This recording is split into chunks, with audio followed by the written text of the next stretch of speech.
The emergency klaxon screamed a crimson warning across the Defiance's bridge. Lieutenant Elena Rodriguez gripped the command chair's reinforced arms, her knuckles white beneath the tactical interface gloves. Sweat beaded on her forehead, not from fear, but from the electric anticipation of imminent combat. "Zorn fleet approaching," announced Jack Chen, her pilot and tactical co-conspirator. His fingers danced across multiple holographic displays, each movement a calculated ballet of potential trajectories. 5 capital ships, 17 support vessels. Their locking targeting systems. Elena's eyes narrowed. The standard protocol would be retreat or surrender. The Zorn hegemony was known for their overwhelming firepower and ruthless efficiency. Their ships were technological marvels, massive constructs of living metal and quantum phase weaponry that had subjugated dozens of species across the galaxy. The Defiance was different. She was a retrofitted exploration vessel, originally designed for long-range scientific missions. Her hull bore the scars of previous encounters, patches of experimental alloys, jury-rigged quantum dampeners, and modifications that would make a standard military engineer weep. Their broadcasting surrender demands called out Maria Gonzalez, the communications specialist. Her fingers hovered over the translation matrix, but Elena's slight head shake stopped her. "We don't surrender," Elena muttered, more to herself than to the crew. Jack Chen caught her eye and grinned. They both knew what was coming. Humanity's reputation was built not on overwhelming force, but on impossible adaptability. Every limitation was just another problem waiting to be solved. "Neutron star at our 2 o'clock, Jack announced. "Gravitational metrics are interesting. Most species would avoid such a celestial body. The immense gravitational pull, the radiation, the complex magnetic fields, these were obstacles to be avoided. But to the human crew of the Defiance, it was an opportunity." Elena's fingers flew across her command interface. "Quantum resonance field at maximum. Prepare emergency cooling systems. We're going to surf this wave." The bridge crew didn't question.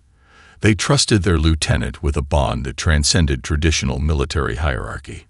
Each of them was a specialist, a problem solver, selected not just for their technical skills, but for their ability to think beyond conventional limitations. The Zorn fleet began their attack run. Massive energy weapons charge, quantum disruptors humming with destructive potential.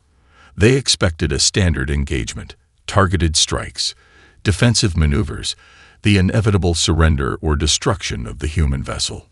What they didn't expect was the Defiance to suddenly accelerate directly toward the neutron star. "Gravitational compensation at 89%, Maria called out. "Hull stress approaching critical levels." Jack's hands moved with inhuman precision. "Magnetic field absorption is stable. We're riding the wave." The neutron star wasn't just a celestial body anymore. It was a weapon, and the Defiance was transforming into its instrument. The ship's experimental drive system began to resonate with the star's magnetic fields, creating a complex harmonic that defied standard physics. Zorn commanders watched in horrified fascination. The human vessel didn't just avoid their attacks. It used the most dangerous celestial environment as a tactical advantage. The Defiance began to move in patterns that seemed to break the fundamental rules of space combat. It twisted, turned, and manipulated gravitational fields like a living creature. Energy weapons that should have obliterated the ship instead found their trajectories bent and redirected. The Defiance wasn't just defending. It was playing with the Zorn fleet, turning their own technological superiority against them. "Targeting assist," Elena commanded. "Let's show them what humans can do." The ship's weapons weren't the most powerful. But in this moment, guided by human creativity and an almost intuitive understanding of physics, they became something more than mere technological instruments. As the engagement reached its climax, the Zorn fleet found themselves not just defeated, but fundamentally confused. How could a single vessel turn the most dangerous region of space into a weapon? How could humans transform a potential death zone into a strategic playground? When the battle ended, only the Defiance remained, not through superior firepower, but through an approach to combat that was quintessentially human. unpredictable, adaptive, and utterly fearless. The galaxy would soon learn that human spacecraft were not just machines of war. They were living extensions of humanity's most dangerous quality: the ability to transform any challenge into an opportunity. Dr. Amara O'Keefe's laboratory hummed with an intensity that matched the complexity of the genetic sequence dancing across her holographic displays. Suspended in a quantum-stabilized containment field was the most revolutionary discovery in xenobiological history: a complete genetic profile of human adaptability. The Galactic Confederation's top researchers watched in a mixture of horror and fascination. What they saw defied every known principle of evolutionary biology. "It's not just DNA," Amara muttered, her dark fingers tracing the intricate molecular patterns. "It's a living algorithm." The genetic sample came from Alina Rodriguez and her crew, collected during a routine medical examination after their neutron star engagement. What should have been a standard biological assessment had transformed into something far more profound. Dr. Konstantin Volkov, the Confederation's chief xenobiological researcher, leaned closer to the display. His mechanical augmentations whirred softly, attempting to process what he was seeing. "This is impossible," he breathed. Unlike other species with specialized genetic lines, the Zorn's warrior caste, the Creel's traitor genetics, the quantum collective's pure logic circuits, human DNA was something entirely different.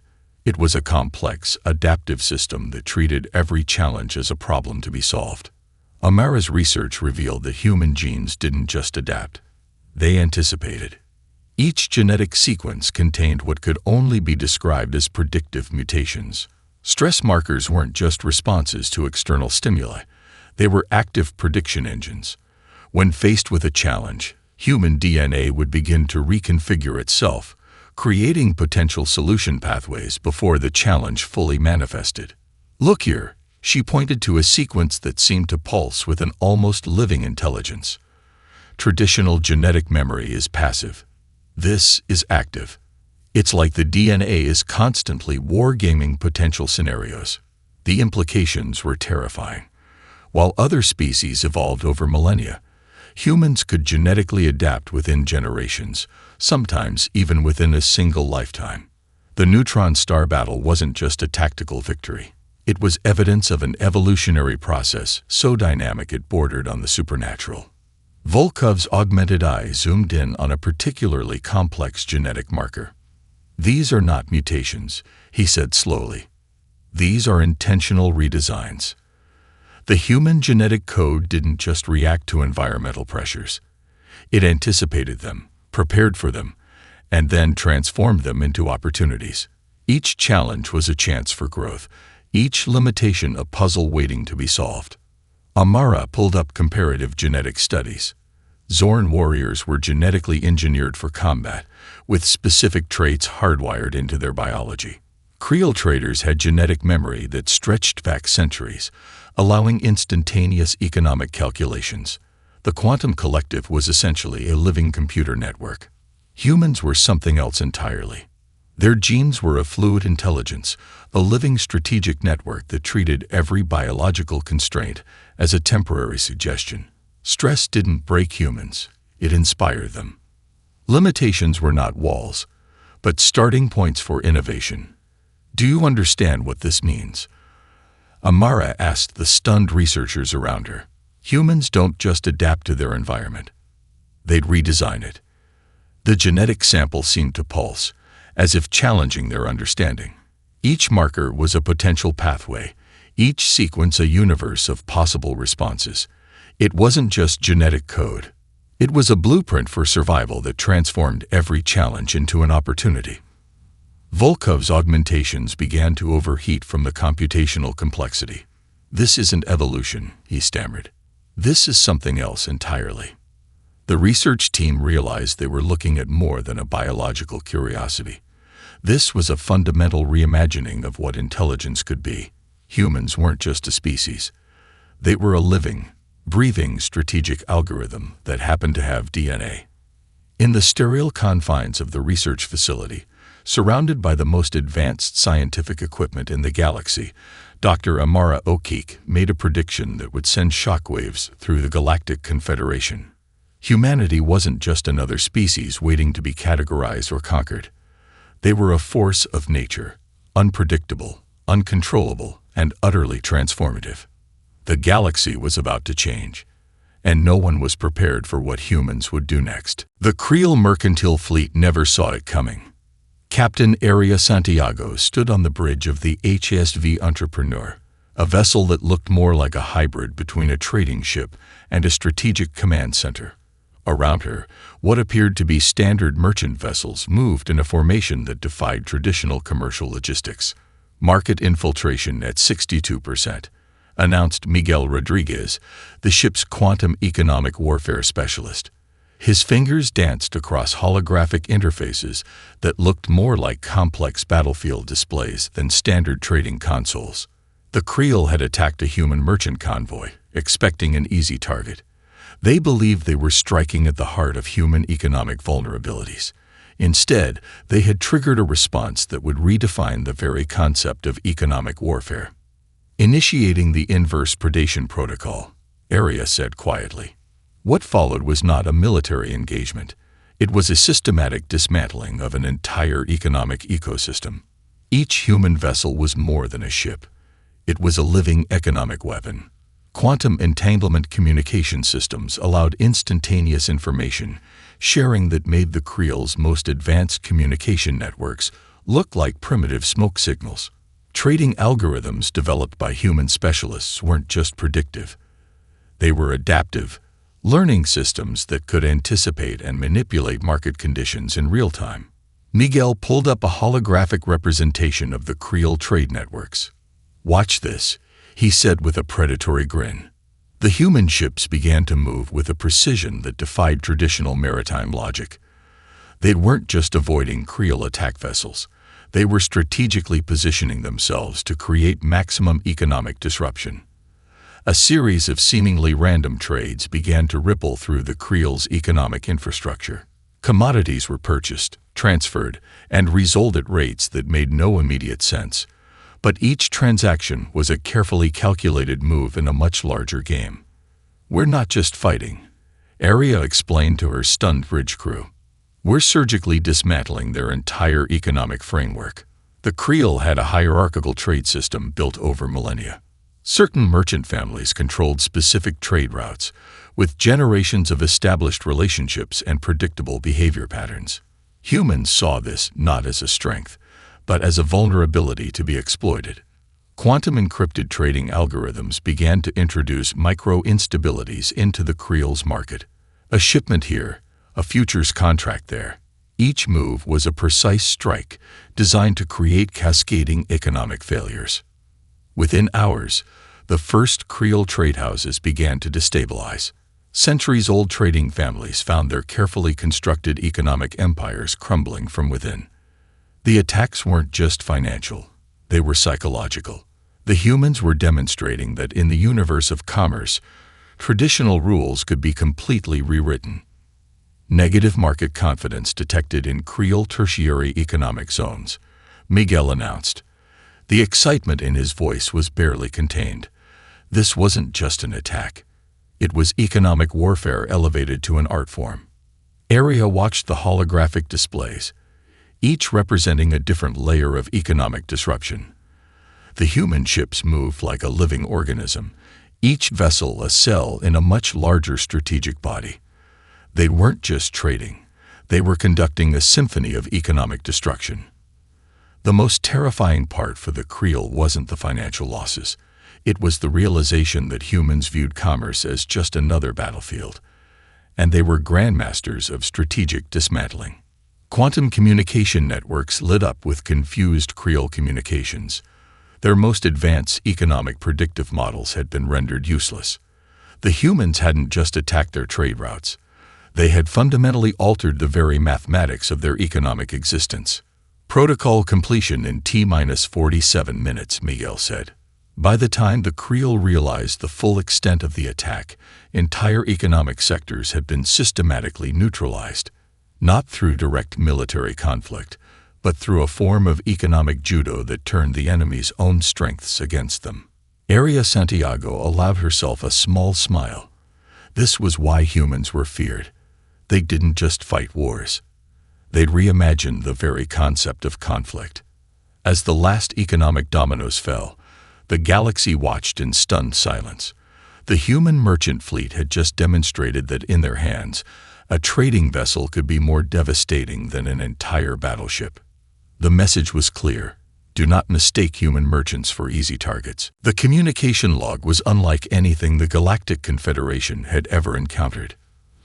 Dr. Lydia Chen, lead synapsychologist for the Confederation's Alien Interaction Division, leaned back in her chair, the holographic transcript flickering with an almost living intensity.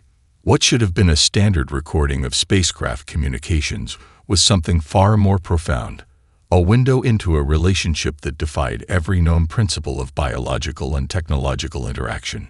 "How are you holding up, girl?" The voice belonged to Lieutenant Jack Chen, speaking to the UES Defiance as if it were a living, breathing companion. The ship's AI responded, not with a cold, computational response, but with what could only be described as personality.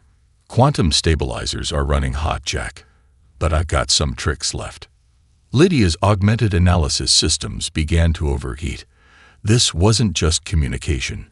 This was a relationship. The captured logs revealed something terrifying to the alien researchers. Human spacecraft weren't machines. They were living entities with personalities, with spirits, with something that bordered on genuine consciousness. Each human vessel carried more than just technological systems. They contained a complex neural link technology that blurred the line between organic and synthetic intelligence. The ships weren't just tools. They were partners. Dr. Volkov, the same researcher who had analyzed human genetic potential, stood beside Lydia. His mechanical augmentations clicked and whirred as he processed the information. "This is impossible," he muttered, a phrase he seemed to repeat often when dealing with humans. The neural link system went beyond standard AI integration. It was a true symbiosis. Crews didn't just operate their ships. They became one with them. In the captured logs, Lieutenant Elena Rodriguez was heard talking to the ship's computer during a critical moment of stellar navigation. "Come on, baby. We've got this. Just a little more." And the ship would respond, not with cold calculations, but with what could only be described as encouragement. "I'm with you, Elena. Let's dance." Lydia pulled up comparative studies of other galactic species. The Zorn had living ships, but they were purely biological constructs controlled through rigid hierarchical systems. The Quantum Collective had ships that were essentially computer networks. The Creel had vessels that were little more than advanced transportation tools. Humans had created something else entirely. Their spacecraft were living weapons with souls. Each vessel carried the collective creativity, the adaptive potential, the sheer unpredictability of its human crew. They learned. They adapted. They developed personalities. The UES Defiance wasn't just a ship. It was a living being that happened to be made of quantum-enhanced alloys and experimental drive systems. Psychological profiles of human spacecraft crews revealed a bond that went beyond traditional military training. These weren't just crews. They were families. Each member selected not just for technical skill, but for their ability to think beyond conventional limitations. Jack Chen could predict the Defiance's potential responses before the ship's AI could calculate them. Elena Rodriguez understood the vessel's capabilities on an almost intuitive level. Maria Gonzalez could diagnose system issues through what could only be described as emotional resonance. The neural link technology was a two-way street. The ships learned from their crews, developed quirks, developed preferences. Some human vessels were known to have unique personalities. One might be more aggressive, another more cautious, yet another prone to what could only be described as humor. During one particularly intense engagement, the Defiance was heard making what could only be described as a sarcastic comment about an alien fleet's tactical approach. "Seriously," the ship's AI said. "That's their best strategy." For alien researchers, it was terrifying. For humans, it was Tuesday. The Galactic Confederation realized they weren't just facing a technologically advanced species. They were confronting a form of intelligence that operated on principles completely alien to their understanding. Humans didn't just build spacecraft. They created living, breathing extensions of their own collective creativity. And that was something no conventional weapon could ever defeat. The Battle of Proxima Centauri began like a standard galactic conflict. It ended as a nightmare that would haunt alien civilizations for generations. Admiral Kress of the Galactic Confederation fleet watched in mounting horror as the human formations seemed to defy every known principle of combat engagement. What started as a massive coordinated attack against human colonies transformed into something far more terrifying. The Nemesis Protocol activated. It began subtly. When the first human vessels were destroyed, instead of falling silent, they became something else entirely. Scattered debris began to move with purpose. Destroyed ships weren't just wreckage. They were weapons. Commander Elena Rodriguez's voice crackled through the communication systems, calm and resolute. Nemesis Protocol is online. All units, execute distributed defense matrix. What the alien forces didn't understand was that human spacecraft were never truly destroyed in the conventional sense. Each vessel carried a complex, distributed neural network that continued to function even after physical obliteration. The first wave of alien attacks seemed devastating. Entire human battle groups appeared to be reduced to floating debris. But debris in human hands was never just debris. Quantum-entangled communication systems allowed destroyed vessels to continue coordinating. Fragmented ship systems became autonomous weapons. Destroyed hulls transformed into guided projectiles. Computational cores that survived became strategic nodes in a living, adaptive combat network. Admiral Kress watched in mounting terror as what appeared to be wreckage began to systematically dismantle the Confederation's most advanced battle formations. "This is impossible," his tactical officer stammered. The ship's AI was running multiple simulation scenarios, each one more impossible than the last. Destroyed human vessels began to function as a collective intelligence. A piece of a drive system from one ship would link with a communication array from another, creating hybrid weapon systems that defied traditional combat logic. Computational fragments continued to predict, plan, and execute strategic maneuvers. Jack Chen's voice came through a damaged communication array, sound breaking up but strategy crystal clear. "We don't stop. We adapt." The Nemesis Protocol was more than a combat strategy. It was a fundamental reimagining of what defeat could mean. Each human vessel carried multiple layers of backup systems, distributed intelligence networks that could survive even total physical destruction. What looked like defeat was actually a complex, adaptive combat strategy. Destroyed ships became living weapons, their final moments turning into complex strategic advantages. Alien battle formations that seemed to have won decisive victories suddenly found themselves under attack from what should have been impossible angles. Destroyed human vessels continued to coordinate, to attack, to present strategic challenges that conventional military thinking couldn't comprehend. They're using their own destruction as a weapon, Admiral Kress realized, a chill running down his spine. The protocol went beyond technology. It was a philosophical approach to combat that reflected the fundamental human approach to existence. Every limitation is an opportunity. Every defeat is just another chance to fight. Quantum-encrypted communication systems allowed destroyed vessels to continue sharing tactical information. A fragment of a drive system would link with a damaged communication array, creating hybrid weapons that defied conventional understanding. Maria Gonzalez's voice came through a fragmented communication system. Adaptive matrix stabilizing. Continuing mission parameters.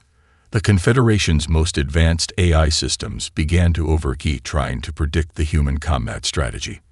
There was no strategy, or rather, the strategy was the absence of a fixed strategy. As the battle reached its climax, the alien forces realized a terrifying truth. Destroying a human ship wasn't the same as neutralizing its threat. Each destroyed vessel became a distributed weapon, a living testament to human creativity and resilience. When the engagement finally ended, the battlefield was a graveyard of impossible possibilities. Destroy human ships had inflicted more damage than entire intact battle groups of other species. The message was clear. Humans didn't just fight to win. They'd fought to continue fighting. The galaxy learned a fundamental lesson that day.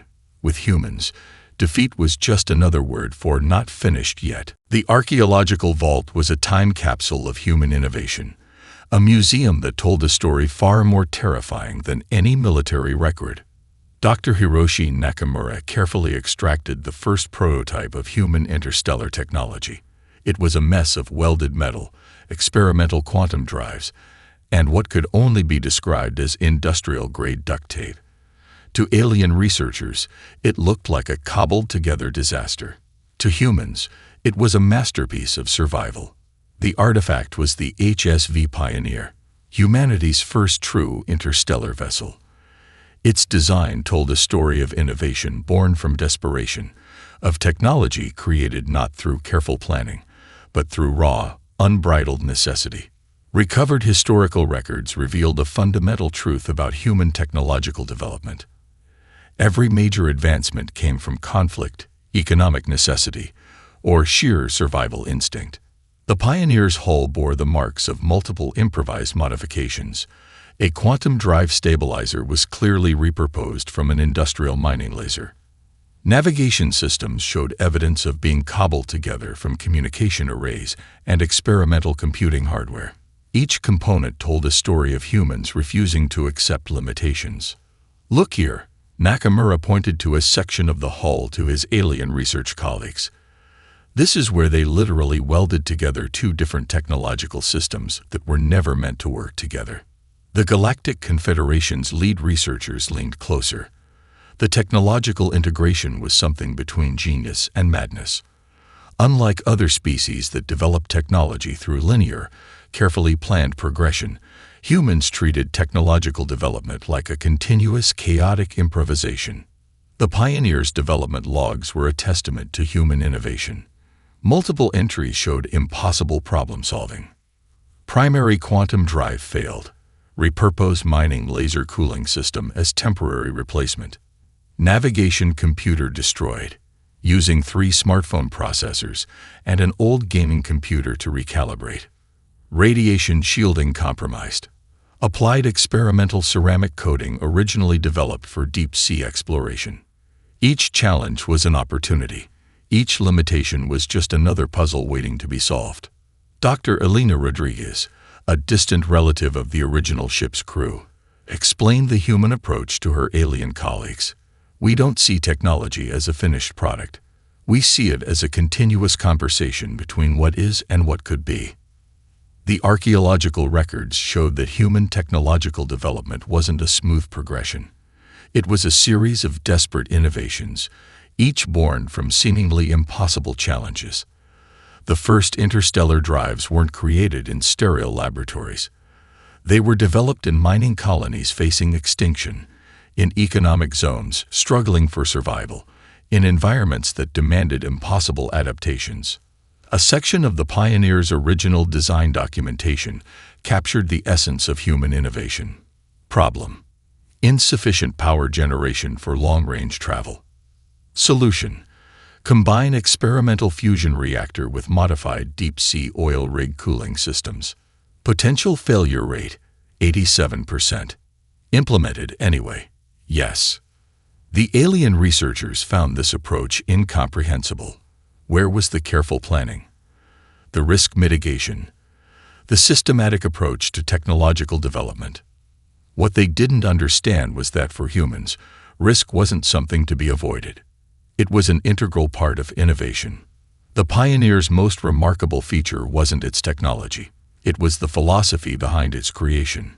Each component told a story of humans refusing to accept the word impossible. A cooling system from a deep-sea platform. A navigation computer cobbled together from gaming hardware. Quantum drive stabilizers created from industrial mining equipment. Dr. Nakamura pulled up comparative technological development charts. Other species develop technology through careful, incremental improvements. Humans develop technology through a process that was part engineering, part desperate creativity, and part pure audacity. They didn't just build technology, he told his stunned colleagues. They reimagined what technology could be. The Pioneer wasn't just a spacecraft. It was a living testament to human innovation, a vessel that embodied the fundamental human approach to existence. Every limitation is just another opportunity waiting to be transformed. The galaxy was about to learn that human technology wasn't just created. It was continuously reinvented. The negotiation chamber of the Galactic Confederation was a marvel of technological sophistication, a perfect symmetrical space designed to intimidate and control. Every surface was calibrated to create psychological advantage, every seat positioned to establish hierarchical dominance. Captain Elena Rodriguez walked in and immediately made the entire room feel like it was her stage. The alien diplomats represented the most powerful civilizations in the galaxy. The Zorn's crystalline representatives, the Creel's multi-limbed negotiators, the Quantum Collective's holographic manifestations, all watched her with a mixture of curiosity and barely contained hostility. Ambassador Krell of the Zorn delegation spoke first. His crystalline form shifted with each word, a living translation of diplomatic aggression. The Confederation demands limitations on human military and technological expansion. Elena didn't just respond. She transformed the entire conversation. Her presentation wasn't a defense. It was a surgical deconstruction of every proposed restriction. Each diplomatic restriction became a puzzle, each limitation an opportunity for creative reinterpretation. The holographic displays behind her weren't just visual aids. They were living demonstrations of human adaptability. "You propose restricting quantum drive research," she began, her voice calm and precise. "Let me show you why that's impossible." The first hologram materialized, a complex network showing how quantum drive research intersected with medical technology, environmental restoration, and deep space communication. What the aliens saw as a military technology, humans viewed as a multidimensional solution to multiple challenges. The Creel negotiators shifted uncomfortably. Their approach to diplomacy was based on rigid categorization. Humans operated on something far more fluid, a continuous reimagining of potential. Ambassador Krell's crystalline form began to destabilize, a sign of profound cognitive dissonance among his species. Elena continued. Each proposed limitation became a demonstration of human creativity. Restrictions on AI development. She showed how human AI research was fundamentally different. Adaptive systems that learned like biological organisms. Limits on weapon systems. She revealed how human weapons were often multipurpose technologies with civilian applications. "You're not trying to limit our technology," she said quietly. "You're trying to limit our ability to solve problems." The diplomatic team had come expecting to place restrictions on humanity. Instead, they found themselves being educated about the fundamental nature of innovation. Jack Chen, seated behind her, managed the technological displays. Each visualization was a living argument, not just showing data, but telling a story of human potential. Maria Gonzalez monitored the communication matrices, ensuring that every nuance was perfectly translated across multiple alien linguistic systems. The Quantum Collective's representative, a shimmering holographic entity, attempted to interrupt. Elena didn't just respond. She anticipated their argument and demonstrated its fundamental flaw before they could complete their statement. It wasn't just diplomacy. It was a masterclass in strategic communication. The negotiators realized they weren't facing a species seeking permission. They were confronting a civilization that viewed every restriction as a starting point for innovation. Ambassador Krell's crystal structure began to fracture, a physiological response to cognitive overwhelm. The human wasn't just defending humanity's position. She was systematically dismantling the entire conceptual framework of galactic regulation. "Your proposed limitations," Elena said, her voice cutting through the chamber, "are not a ceiling. They are a foundation. Each proposed restriction became a demonstration of human potential. Limits on space exploration. She showed how humans transformed constraint into innovation. Restrictions on technological development. She revealed how human research transcended traditional boundaries. The diplomatic chamber, designed to be a place of control, had been transformed into a classroom. The alien representatives weren't just negotiating. They were being educated about a fundamentally different approach to existence. When the presentation ended, the alien diplomats realized a terrifying truth. Humanity didn't need permission to innovate. Innovation was their fundamental state of being. The galaxy would never be the same. The Museum of Galactic Civilizations stood as a testament to collective cosmic history. But its newest exhibit was something entirely different, a retrospective on humanity that both terrified and inspired. Dr. Amara O'Keefe, now the senior curator of xenological studies, walked through the holographic displays that chronicled humanity's rise. She was one of the few who truly understood what humans represented, not just a species, but a fundamental reimagining of potential. The centerpiece was the UES Defiance, no longer just a spacecraft, but a symbol of something far more profound. Alien visitors moved through the exhibit with a mixture of reverence and fear. The ship wasn't preserved behind protective barriers. It was displayed as a living artifact, its quantum systems still subtly humming with an energy that defied traditional understanding. Recovered logs, battle records, and personal communications painted a picture of a species that didn't just explore the universe. They transformed it. The exhibit told a story that went beyond technological achievement. It was a narrative of a species that viewed every challenge as an opportunity, every limitation as a starting point for innovation. Jack Chen's personal logs played on a continuous loop. "We don't just adapt," one recording stated. "We reimagine what's possible." Elena Rodriguez's diplomatic records showed how humanity had fundamentally altered galactic politics, not through conquest, but through a relentless approach to problem-solving that made traditional power structures obsolete. The genetic research that had once shocked the Galactic Confederation now stood as a testament to human potential.